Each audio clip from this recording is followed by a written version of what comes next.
its more resting position.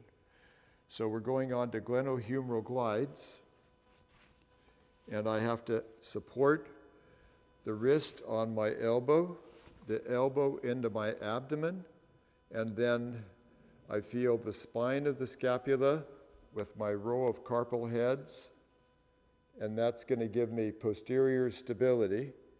And then my left hand is feeling the lesser tubercle, but I spread my whole web space onto the anterior aspect of the humerus so that I have a gentle contact. And then as she rests her forearm onto my elbow and her elbow into my abdomen, then I give a little piccolo traction. You can't even see it, but then I glide the humerus posteriorly in relation to glenoid. And if you were to have the patient put their hand here with their finger, they could feel the lesser tubercle move rearward in relation to coracoid. Okay? And then I feel coracoid in the front, and then my hand comes around the anterior thorax plus coracoid, and then my elbows are elevated. Her elbow is resting on my abdomen. Rest it. There you go.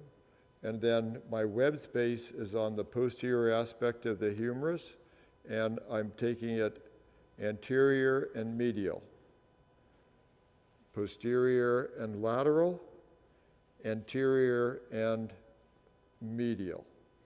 And then we have the caudal glide. So I feel the lateral border of the scapula.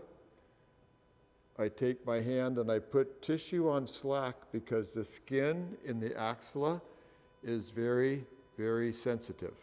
So I put all that skin on slack versus making a mistake going in here and then pushing caudal, and then this skin can be very sensitive and the patient guards unnecessarily.